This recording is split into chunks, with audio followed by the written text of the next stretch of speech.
Matthew chapter 25. The parable of the 10 virgins. At that time the kingdom of heaven will be like 10 virgins who took their lamps and went out to meet the bridegroom. 5 of them were foolish and 5 were wise. The foolish ones took their lamps but did not take any oil with them. The wise ones, however, took oil in jars along with their lamps. The bridegroom was a long time in coming, and they all became drowsy and fell asleep. At midnight the cry rang out, "Here's the bridegroom, come out to meet him." Then all the virgins woke up and trimmed their lamps. The foolish ones said to the wise, "Give us some of your oil. Our lamps are going out." "No," they replied, "there may not be enough for both us and you. Instead, go to those who sell oil and buy some for yourselves." But while they were on their way to buy the oil, the bridegroom arrived. The virgins who were ready went in with him to the wedding banquet, and the door was shut. Later the others also came. "Lord, Lord," they said, "open the door for us." But he replied, "Truly I tell you, I don't know you. Therefore keep watch, because you do not know the day or the hour." The parable of the bags of gold. Again, it will be like a man going on a journey, who called his servants and entrusted his wealth to them. To one he gave 5 bags of gold, to another 2 bags, and to another 1 bag, each according to his ability. Then he went on his journey. The man who had received 5 bags of gold went at once and put his money to work and gained 5 bags more. So also the one with 2 bags of gold gained 2 more. But the man who had received 1 bag went off, dug a hole in the ground, and hid his master's money. After a long time, the master of those servants returned and settled accounts with them. The man who had received 5 bags of gold brought the other 5. "Master," he said, "you entrusted me with 5 bags of gold. See, I have gained 5 more." His master replied, "Well done, good and faithful servant. You have been faithful with a few things. I will put you in charge of many things. Come and share your master's happiness." The man with 2 bags of gold also came. "Master," he said, "you entrusted me with 2 bags of gold. See, I have gained 2 more." His master replied, "Well done, good and faithful servant. You have been faithful with a few things. I will put you in charge of many things. Come and share your master's happiness." Then the man who had received 1 bag of gold came. "Master," he said, "I knew that you are a hard man, harvesting where you have not sown and gathering where you have not scattered seed. So I was afraid and went out and hid your gold in the ground. See, here is what belongs to you." His master replied, "You wicked, lazy servant. So you knew that I harvest where I have not sown and gather where I have not scattered seed. Well then, you should have put my money on deposit with the bankers, so that when I returned I would have received it back with interest. So take the bag of gold from him and give it to the one who has 10 bags. For whoever has will be given more, and they will have an abundance. Whoever does not have, even what they have will be taken from them. And throw that worthless servant outside into the darkness, where there will be weeping and gnashing of teeth." The sheep and the goats. When the Son of Man comes in his glory, and all the angels with him, he will sit on his glorious throne. All the nations will be gathered before him, and he will separate the people one from another, as a shepherd separates the sheep from the goats. He will put the sheep on his right and the goats on his left. Then the king will say to those on his right, "Come, you who are blessed by my Father, take your inheritance, the kingdom prepared for you since the creation of the world. For I was hungry, and you gave me something to eat. I was thirsty, and you gave me something to drink. I was a stranger, and you invited me in. I needed clothes, and you clothed me. I was sick, and you looked after me. I was in prison, and you came to visit me." Then the righteous will answer him, "Lord, when did we see you hungry and feed you, or thirsty and give you something to drink? When did we see you a stranger and invite you in, or needing clothes and clothe you? When did we see you sick or in prison and go to visit you?" The king will reply, "Truly I tell you, whatever you did for one of the least of these brothers and sisters of mine, you did for me." Then he will say to those on his left, "Depart from me, you who are cursed, into the eternal fire prepared for the devil and his angels. For I was hungry, and you gave me nothing to eat. I was thirsty, and you gave me nothing to drink. I was a stranger, and you did not invite me in. I needed clothes, and you did not clothe me. I was sick and in prison, and you did not look after me. They also will answer, Lord, when did we see you hungry or thirsty or a stranger or needing clothes or sick or in prison and did not help you? He will reply, Truly I tell you, whatever you did not do for one of the least of these, you did not do for me. Then they will go away to eternal punishment, but the righteous to eternal life. Matthew chapter 26. The plot against Jesus. When Jesus had finished saying all these things, he said to his disciples, As you know, the Passover is 2 days away, and the Son of Man will be handed over to be crucified. Then the chief priests and the elders of the people assembled in the palace of the high priest, whose name was Caiaphas, and they schemed to arrest Jesus secretly and kill him. But not during the festival, they said, or there may be a riot among the people. Jesus anointed at Bethany. While Jesus was in Bethany in the home of Simon the leper, a woman came to him with an alabaster jar of very expensive perfume, which she poured on his head as he was reclining at the table. When the disciples saw this, they were indignant. Why this waste? They asked. This perfume could have been sold at a high price and the money given to the poor. Aware of this, Jesus said to them, Why are you bothering this woman? She has done a beautiful thing to me. The poor you will always have with you, but you will not always have me. When she poured this perfume on my body, she did it to prepare me for burial. Truly I tell you, wherever this gospel is preached throughout the world, what she has done will also be told in memory of her. Judas agrees to betray Jesus. Then one of the 12, the one called Judas Iscariot, went to the chief priests and asked, What are you willing to give me if I deliver him over to you? So they counted out for him 30 pieces of silver. From then on, Judas watched for an opportunity to hand him over. The Last Supper. On the first day of the festival of unleavened bread, the disciples came to Jesus and asked, Where do you want us to make preparations for you to eat the Passover? He replied, Go into the city to a certain man and tell him, The teacher says, My appointed time is near. I am going to celebrate the Passover with my disciples at your house.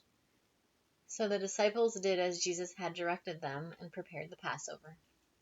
When evening came, Jesus was reclining at the table with the 12, and while they were eating, he said, Truly I tell you, one of you will betray me. They were very sad and began to say to him one after the other, Surely you don't mean me, Lord. Jesus replied, The one who has dipped his hand into the bowl with me will betray me. The Son of Man will go just as it is written about him. But woe to that man who betrays the Son of Man. It would be better for him if he had not been born. Then Judas, the one who would betray him, said, Surely you don't mean me, Rabbi. Jesus answered, You have said so. While they were eating, Jesus took bread, and when he had given thanks, he broke it and gave it to his disciples, saying, Take and eat. This is my body. Then he took a cup, and when he had given thanks, he gave it to them, saying, Drink from it, all of you.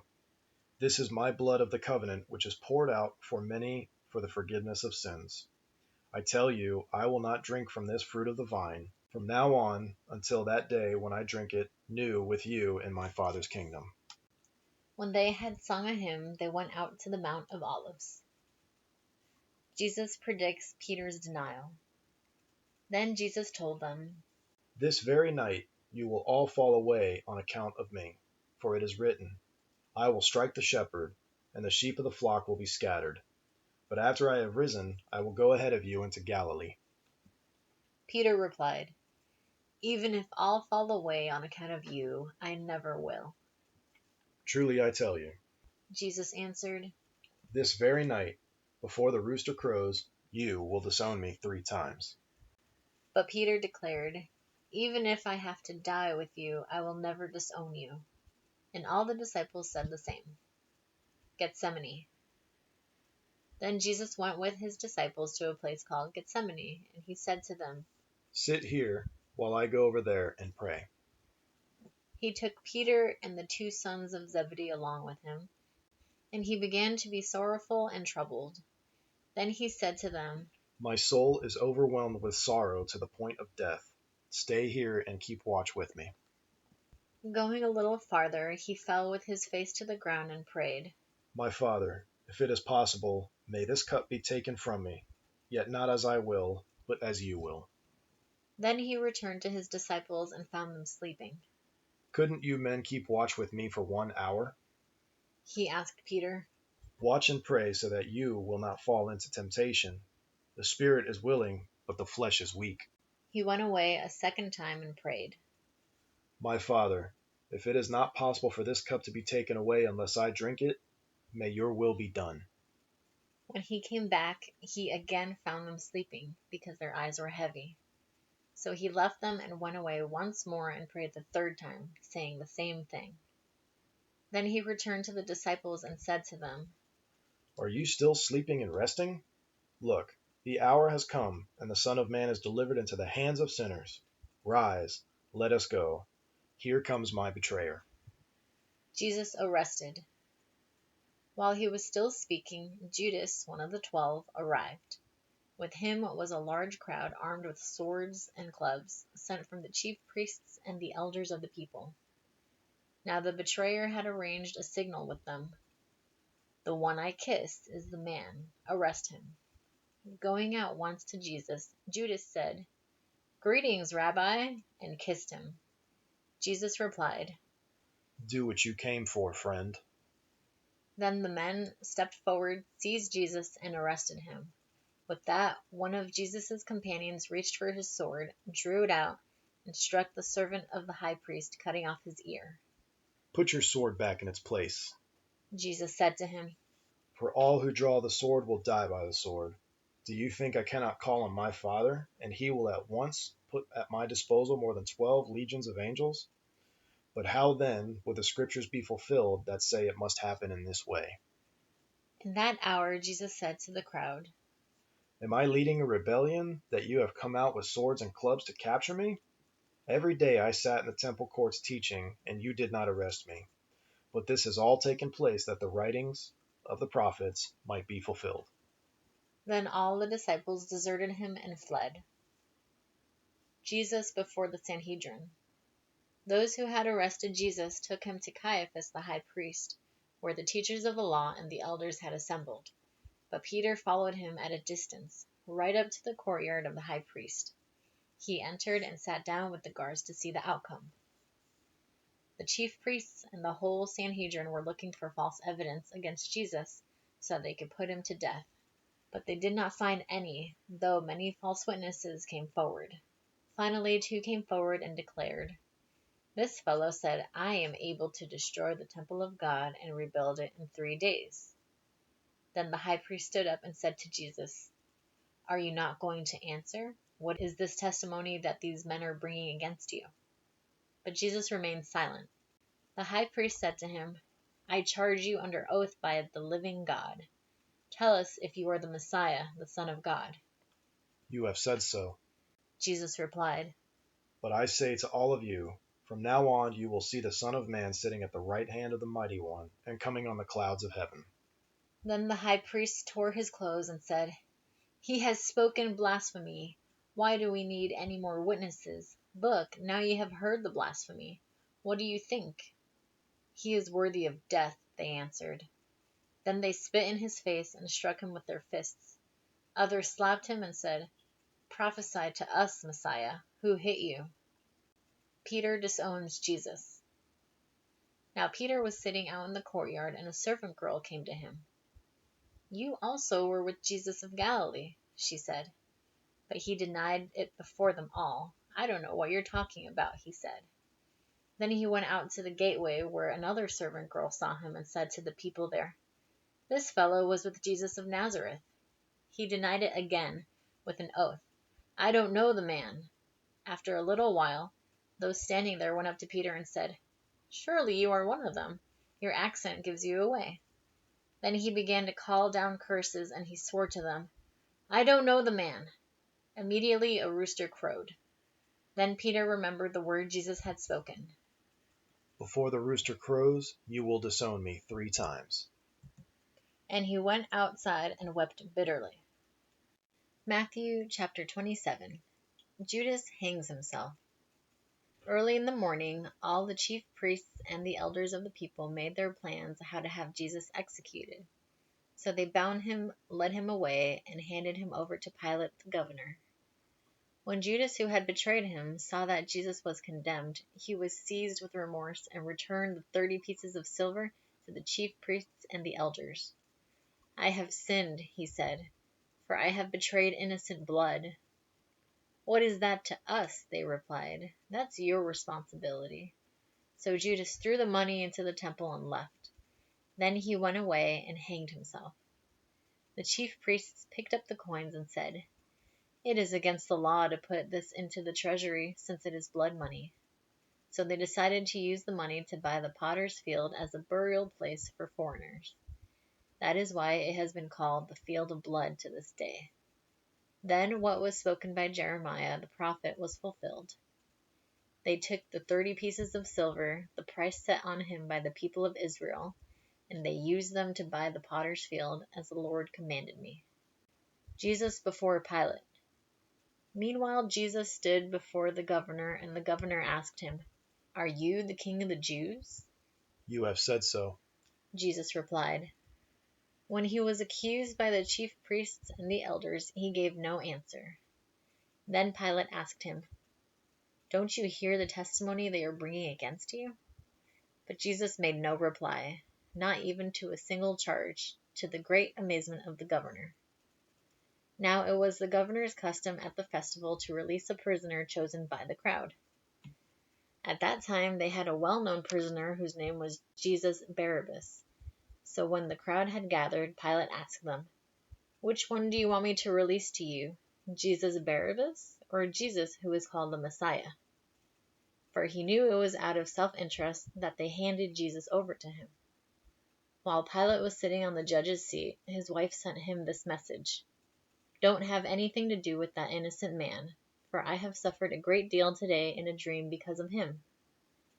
But the chief priests and the elders persuaded the crowd to ask for Barabbas and to have Jesus executed. "Which of the two do you want me to release to you?" asked the governor. "Barabbas," they answered. "What shall I do, then, with Jesus who is called the Messiah?" Pilate asked. They all answered, "Crucify him." "Why? What crime has he committed?" asked Pilate.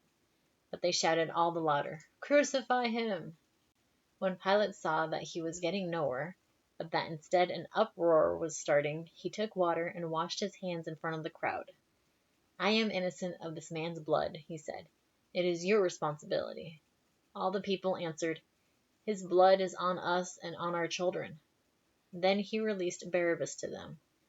But he had Jesus flogged and handed him over to be crucified. The soldiers mock Jesus. Then the governor's soldiers took Jesus into the praetorium and gathered the whole company of soldiers around him. They stripped him and put a scarlet robe on him, and then twisted together a crown of thorns and set it on his head. They put a staff in his right hand. Then they knelt in front of him and mocked him. "Hail, King of the Jews," they said. They spit on him and took the staff and struck him on the head again and again. After they had mocked him, they took off the robe and put his own clothes on him. Then they led him away to crucify him. The crucifixion of Jesus. As they were going out, they met a man from Cyrene named Simon, and they forced him to carry the cross. They came to a place called Golgotha, which means the place of the skull. There they offered Jesus wine to drink, mixed with gall, but after tasting it, he refused to drink it. When they had crucified him, they divided up his clothes by casting lots, and sitting down, they kept watch over him there. Above his head they placed the written charge against him: "This is Jesus, the King of the Jews." 2 rebels were crucified with him, one on his right and one on his left.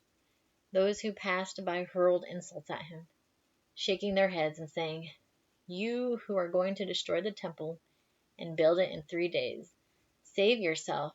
Come down from the cross if you are the Son of God." In the same way the chief priests, the teachers of the law, and the elders mocked him. "He saved others," they said, "but he can't save himself. He's the King of Israel. Let him come down now from the cross, and we will believe in him. He trusts in God. Let God rescue him now if he wants him, for he said, I am the Son of God."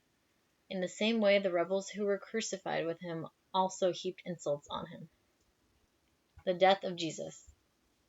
From noon until 3 in the afternoon, darkness came over all the land.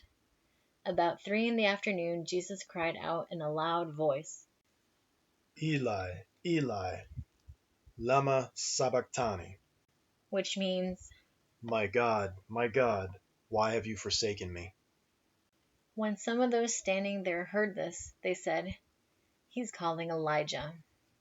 Immediately one of them ran and got a sponge. He filled it with wine vinegar, put it on a staff, and offered it to Jesus to drink.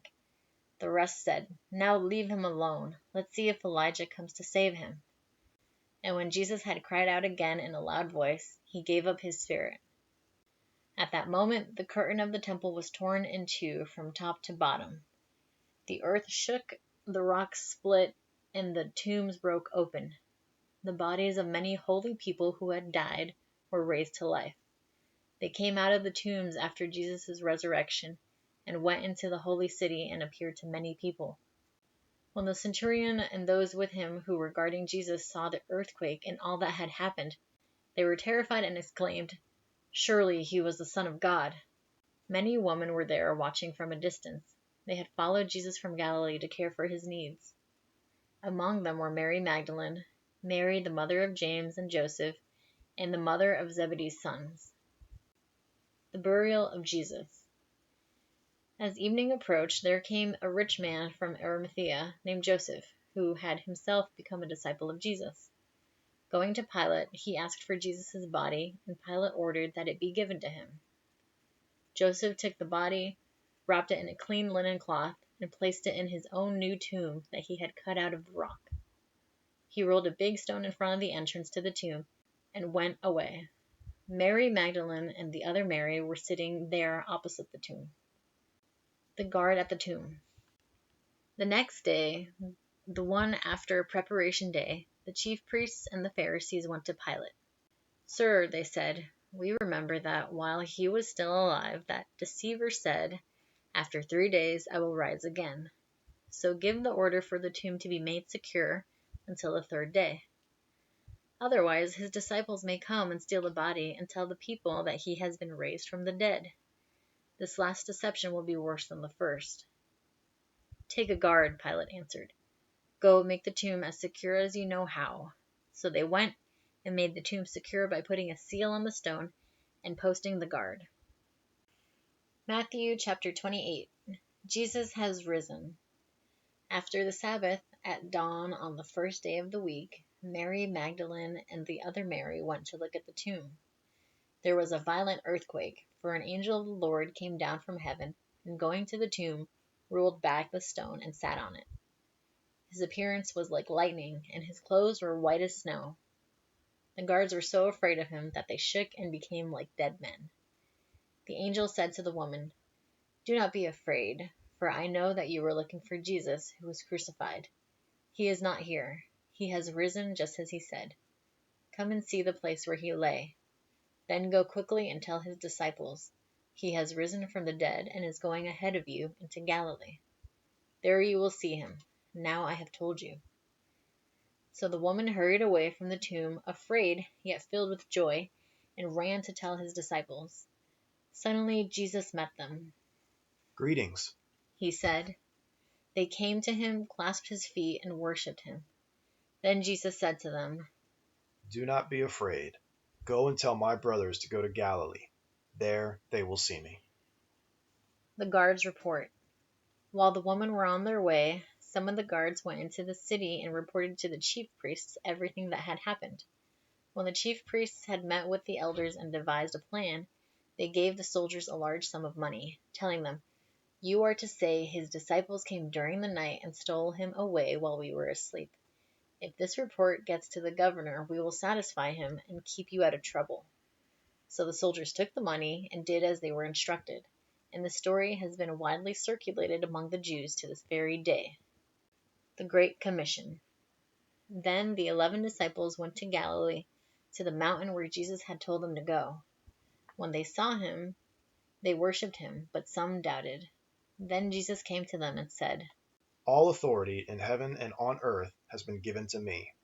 Therefore, go and make disciples of all nations, baptizing them in the name of the Father, and of the Son, and of the Holy Spirit, and teaching them to obey everything I have commanded you.